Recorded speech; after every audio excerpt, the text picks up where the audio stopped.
Educação à distância, mudando realidades.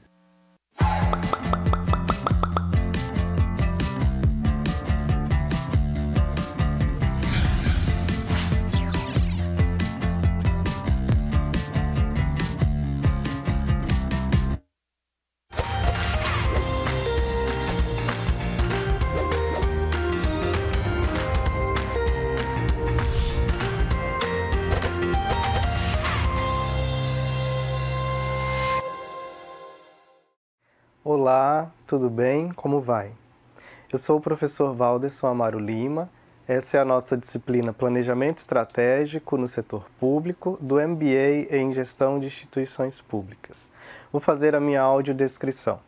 Eu sou um homem de cor parda, cabelos originalmente castanhos, no momento um pouco sem cabelo, então vocês podem considerar que eu sou uma pessoa meio careca. Estou vestindo uma calça jeans de cor azul escura e uma camisa polo de cor preta. Vou fazer o sinal que me representa na comunidade surda. Eu estou aqui nos estúdios do campus Porto Velho, Zona Norte, e atrás de mim nós temos uma parede branca com as iniciais EAD, Mudando Realidades, na tonalidade verde escura. Bom, essa é a nossa unidade 2, Planejamento no setor público, onde a gente pretende abordar com você um pouco mais especificamente sobre a realidade do planejamento no setor público brasileiro. Mais propositadamente, trazer algumas reflexões a respeito do planejamento no setor público, tá certo?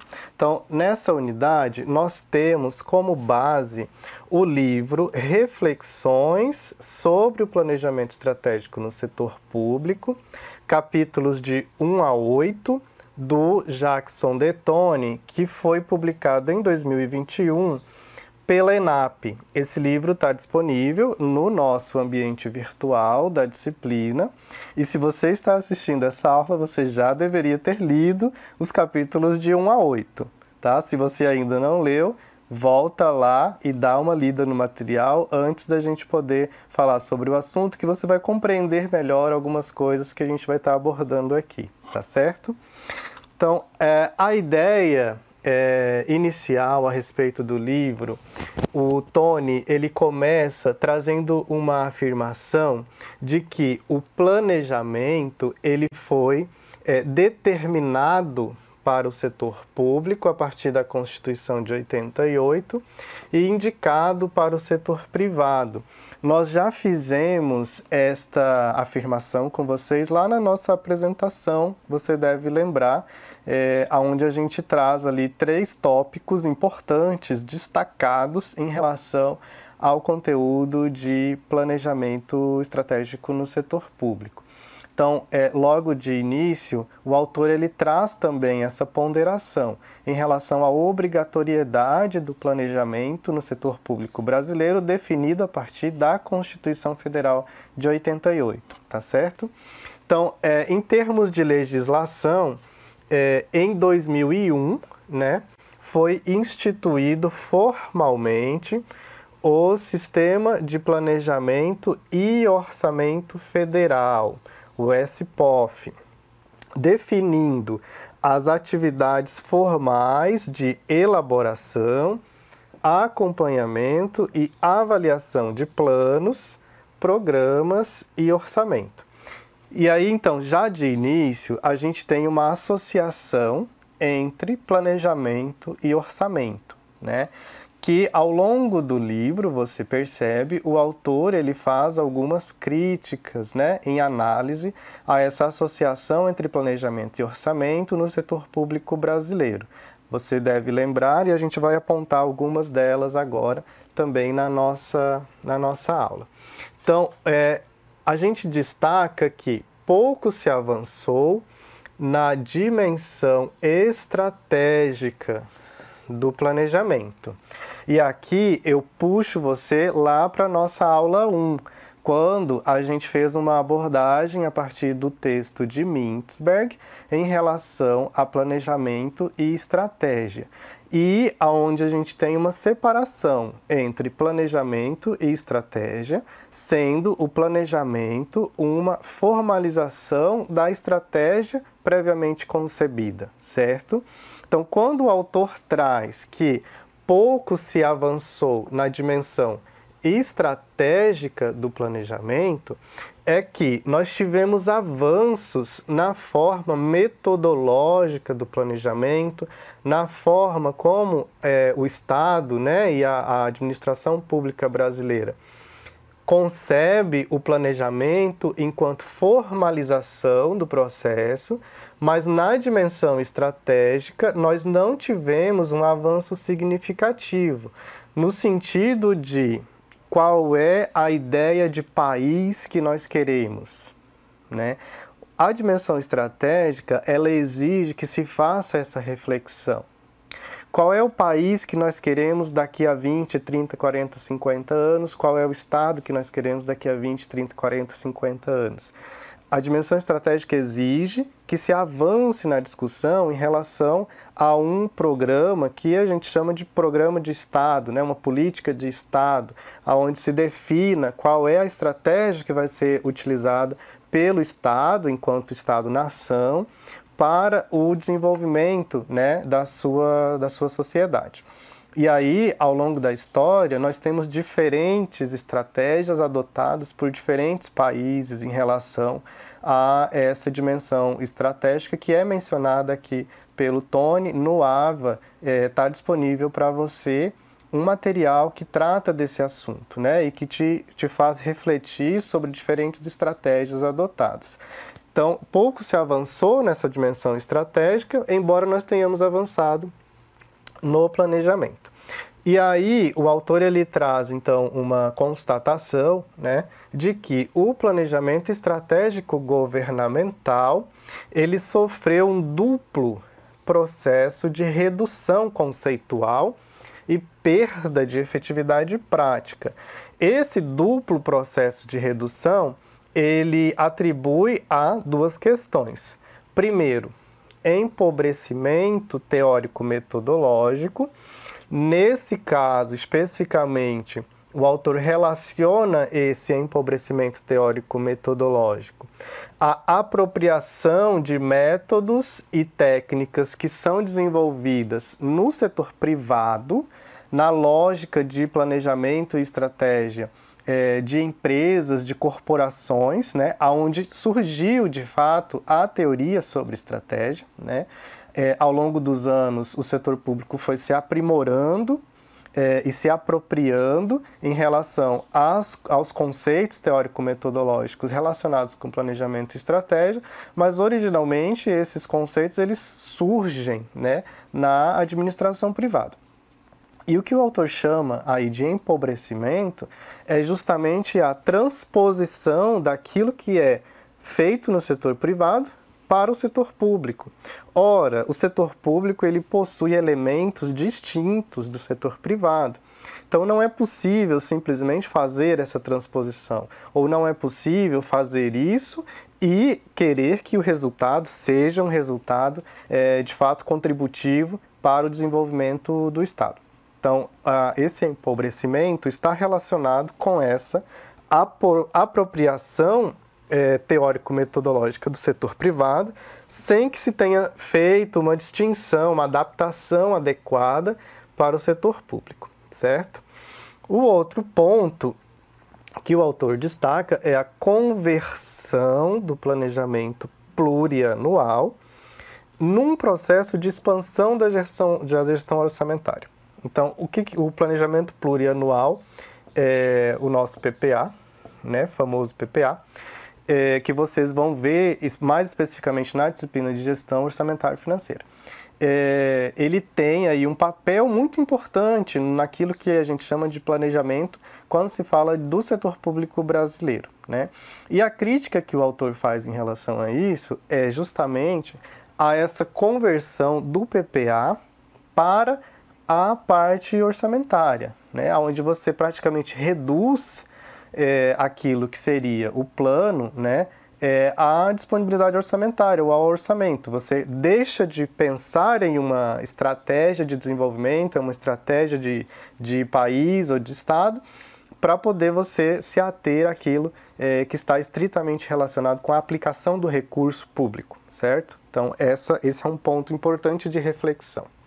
Dando sequência, então, é preciso fazer uma distinção entre o que o autor chama de planejamento estratégico governamental, né, e o planejamento organizacional. Então, diferentemente do planejamento institucional ou do planejamento organizacional, que prioriza e limita-se no âmbito de uma organização, certo? O planejamento, ele é uma capacidade governamental associada à efetividade das políticas públicas.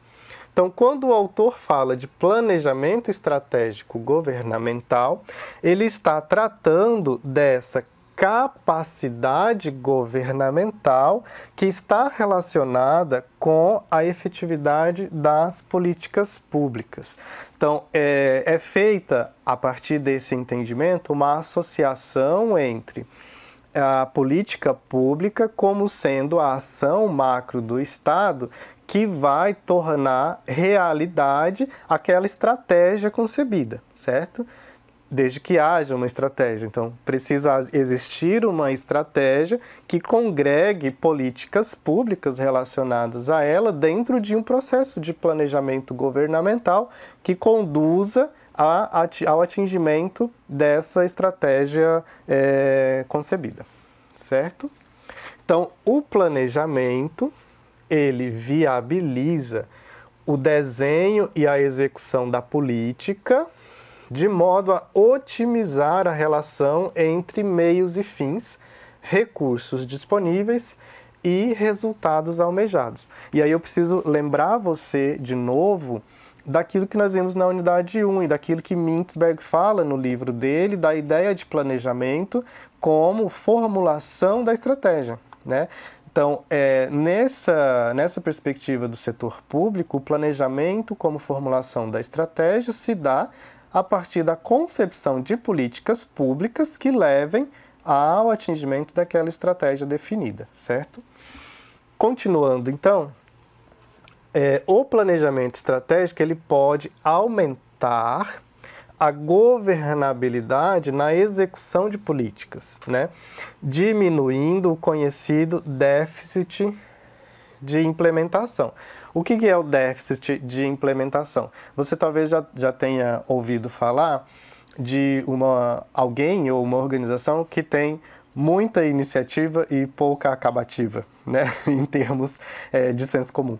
Mas a ideia do déficit de implementação existem muitas políticas, muitas estratégias que foram concebidas, né, em um nível de núcleo de governo, que acabam não se tornando realidade, acabam não sendo implementadas. Então, existe um déficit de implementação em relação àquilo que foi inicialmente pensado, tá certo? Então, o que o autor traz em relação a essa perspectiva do planejamento no setor público é que o planejamento estratégico ele pode ajudar a diminuir esse déficit à medida que você tem maior governabilidade em relação àquilo que foi inicialmente planejado, ok? Então, dando sequência, a execução do ciclo de políticas públicas pode subsidiar a qualificação do sistema de planejamento estratégico, né? Não sei se você conhece o ciclo de políticas públicas. Nós temos uma ideia, né, da política pública como um ciclo onde você tem algumas etapas previstas, né, como, por exemplo, a identificação do problema, a entrada desse problema na agenda governamental, a formulação de estratégias ou ideias que possam solucionar esse problema, né? A implementação dessas ideias e a avaliação daquilo que foi implementado. Em linhas gerais, o ciclo de políticas públicas, a execução do ciclo, né, ela pode subsidiar essa qualificação do planejamento à medida que você tem etapas pré-definidas, né, de concepção de uma política, à medida que você tem um processo de avaliação contido nesse ciclo, que pode subsidiar aquilo que foi exitoso ou não exitoso, pode qualificar aquilo que é uma demanda específica de grupos, né, ou de uma esfera da sociedade e transpor isso, né, para um planejamento maior, né, para uma estratégia maior de planejamento em relação à atuação do Estado, tá certo? Então essas são algumas ideias que nos levam ao entendimento de como o planejamento ele pode ser aplicado no setor público. E aí o autor nessa relação de planejamento como capacidade governamental, ele estabelece essa relação entre aquilo que o Estado é capaz de fazer, né, enquanto governo, a partir das políticas que são concebidas, né, em direção à estratégia previamente planejada. Outra dimensão estruturante nesse processo é a racionalização de procedimentos. Então, o que o autor defende aqui é muito próximo daquilo que Mintzberg defendeu também lá na unidade 1, em relação às três etapas, né? A decomposição, a articulação e a racionalização, lá no entendimento sobre o que é o planejamento. Então, da mesma forma que o autor ele traz o planejamento estratégico governamental, destacando a racionalização de procedimentos como uma ação estruturante desse conceito, no sentido de ampliação daquilo que seja previsível na vida política e social, né? Do domínio das relações de causa e efeito, né? Qual é o efeito de determinado problema existente na sociedade, e na produção de políticas e de um modelo de intervenção lógica na realidade. Ora, se essa racionalização me permitiu compreender uma relação de causa e efeito entre determinado problema social, eu consigo, a partir disso, conceber políticas, pensar estratégias, né, de política pública que vão mitigar esse efeito, que vão, de fato, levar à solução desse problema, né? Então, a racionalização está relacionado com essa ideia de você também obter uma intervenção lógica na realidade a partir daquilo que foi previamente racionalizado. Nós já falamos a respeito dessa relação entre o planejamento e o orçamento. E aí o autor ele traz um tópico destacado dentre o planejamento e a gestão orçamentária, né? Então, os processos de planejamento governamental, eles têm uma profunda e indissociável, quer dizer, inseparável, ligação com a gestão do orçamento, né? Então, assim, não é possível a gente fugir da gestão orçamentária quando se está falando em planejamento. Por que não é possível? Porque para que você possa executar aquilo que foi planejado, você precisa ter recurso orçamentário disponível para que aquela atividade possa ser realizada, né? Então, essa relação entre planejamento e orçamento, ela é indissociável, ela é inseparável, ela sempre vai existir, né? E aí a crítica que o autor faz é justamente no sentido de que essa relação, ela acaba se tornando mais importante, mais determinante para as ações que serão realizadas do que a própria dimensão estratégica que deveria nortear as ações que estão sendo pensadas e planejadas, ou as políticas que estão sendo pensadas e planejadas. Então, uma vez que planejamento e orçamento são indissociáveis no sentido de que você precisa do orçamento para executar aquilo que foi planejado, ao mesmo tempo, aquilo que foi planejado, ele precisa estar relacionado com alguma estratégia que tenha sido concebida em relação àquele planejamento. Ou então, nós teremos um planejamento vazio, né? Ou a proposição de ações, de políticas públicas que não tem uma relação direta com uma estratégia de desenvolvimento, tá certo? Então, o autor ele destaca, inclusive, uma perspectiva em relação ao orçamento público como um grande acordo político e institucional que os diversos grupos, classes e segmentos sociais fazem sobre o quanto cada um será beneficiado pelo excedente social criado pelo pagamento de tributos. Então, esse orçamento ele acaba sendo fatiado, né, acaba sendo dividido nesses acordos, né, político e institucionais, aonde os grupos ou as classes que têm ali um poder de articulação e de negociação em relação àquilo que está sendo proposto em termos de gasto orçamentário, determinam quais são as políticas, as ações ou de fato o planejamento que será tocado adiante com base nesse orçamento, né? Então, embora não é possível a gente fugir dessa relação, o mais saudável seria que nós tivéssemos uma estratégia pré-concebida, né, no sentido de definida em relação a qual é a nossa visão em termos de país, aonde que a gente quer investir esse recurso público, o excedente desses tributos, no sentido de nos levar à realização de uma estratégia de futuro, né, para a nação. E então essa relação ela acaba sendo prejudicial, de certa forma, à medida que você tem uma preponderância, né, ou uma dominação do aspecto orçamentário em relação à dimensão estratégica daquilo que precisa ser pensado, né?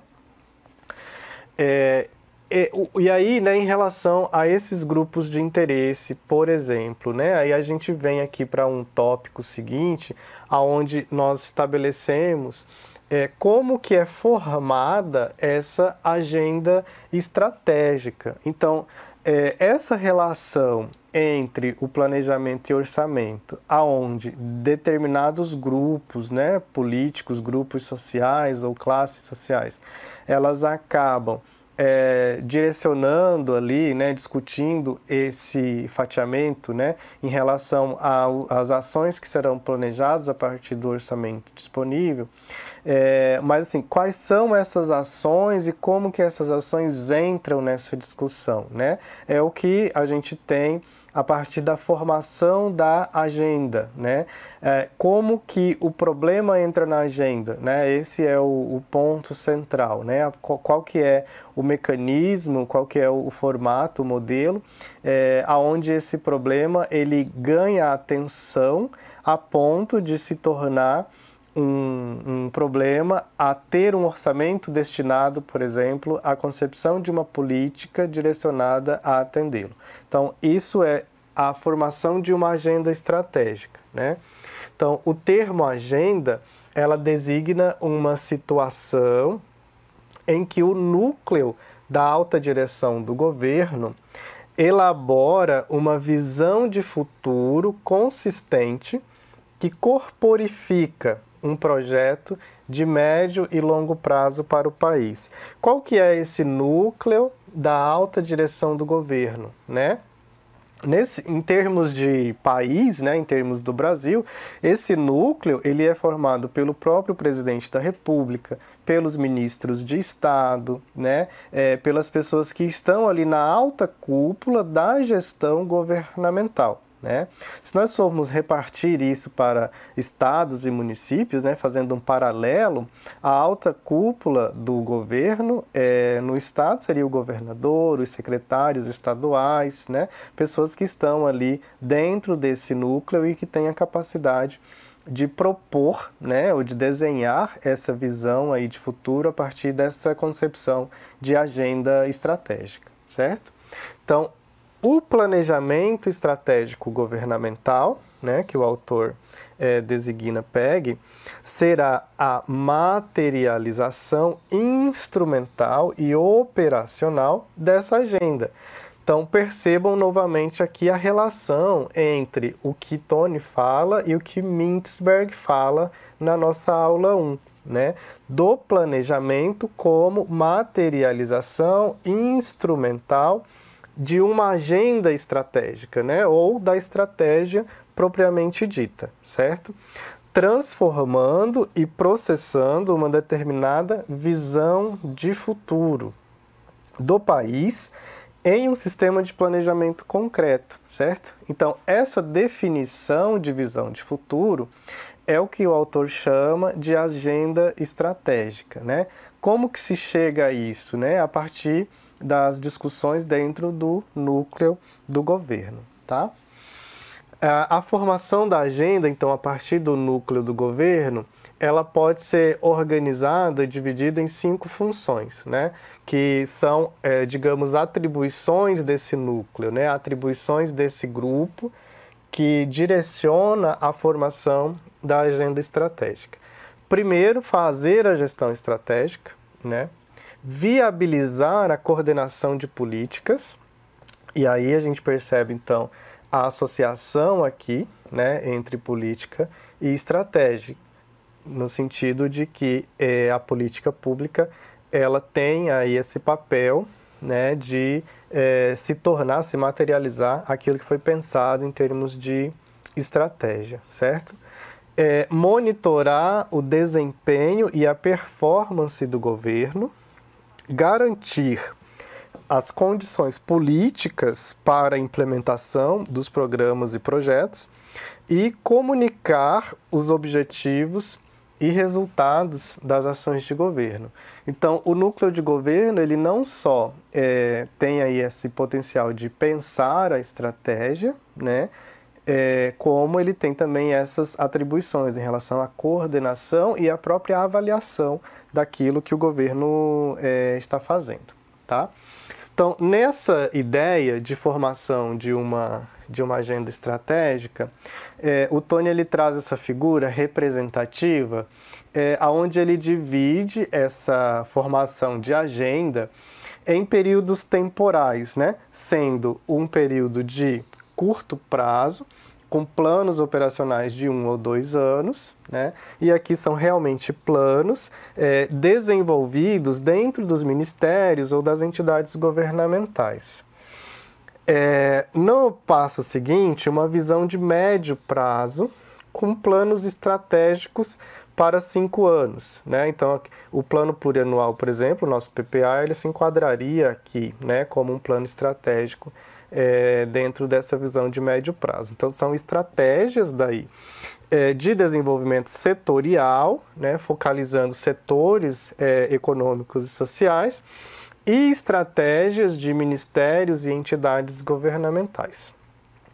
Na formação dessa agenda, a gente tem também aquilo que entraria como uma visão de longo prazo de agenda de políticas públicas, que são políticas aí de 10 a 20 anos, né? Que é chamada dividida, na verdade, em agenda diretiva e agenda permissiva, né?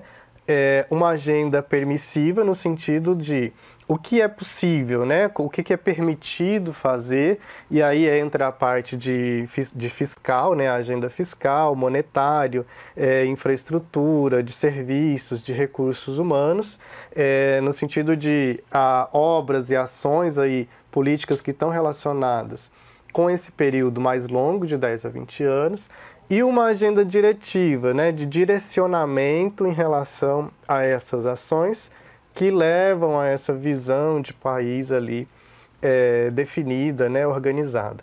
Um exemplo de uma política pública, por exemplo, que entra aqui é a própria Lei de Ações Afirmativas, né, conhecida também como Lei de Cotas, que tinha aí um período de 10 anos para poder ser repensada, né, ou ser rediscutida, e que esse período está se findando agora e entrou então num processo aí de avaliação em relação à continuidade, à reformulação dessa política, né? Então é um exemplo de política que está relacionada com essa visão de longo prazo das políticas públicas em termos de conceber uma visão de país diferente daquilo que estava anteriormente, certo?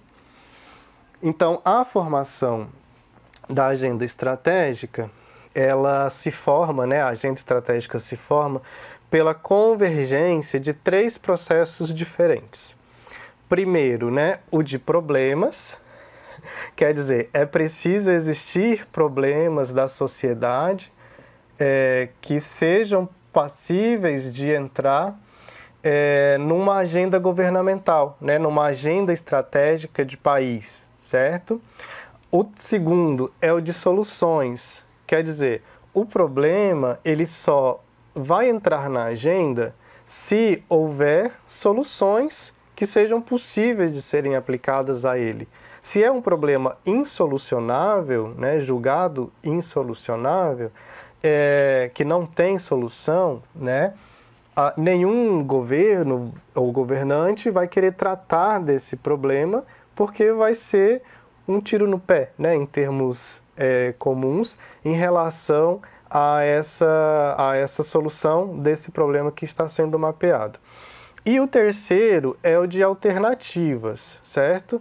Quer dizer, quais são as alternativas existentes em relação às soluções propostas para esse problema. Então, são 3 processos distintos, né, que convergem no sentido da concepção de uma agenda política voltada para a formação de uma agenda estratégica. A identificação do problema, a identificação de soluções para esse problema e a definição de alternativas em relação a essas soluções, né? Mas, mesmo seguindo esse múltiplo fluxo, né, essa agenda, esse problema, ela só vai se tornar uma agenda estratégica se houver também uma janela política que permita que ela se torne aí de fato execuível, né, em termos de agenda estratégica, tá? Essa janela política, ela por exemplo, a elaboração do PPA, né, a elaboração do orçamento, as próprias eleições presidenciais, que é o momento que a gente está passando agora nesse momento, certo? Então são brechas, né, são oportunidades que se abrem para que esses novos problemas entrem em discussão, entrem em pauta e se tornem, então, objeto aí da formação de uma agenda estratégica relacionada a esses problemas. Fora dessas chamadas janelas políticas, esse problema, ele, embora exista, embora seja importante, ele acaba não conseguindo ser alvo de nenhuma proposição em termos de agenda estratégica por falta de oportunidade, né, ou de uma janela onde ele possa entrar e aí sim ser objeto de discussão em termos da proposição de soluções e de alternativas. Então, com isso, a gente finaliza a nossa aula 2. Eu lembro você que você tem uma tarefa como atividade dessa disciplina na unidade 2 e vejo você na nossa próxima aula. Até já!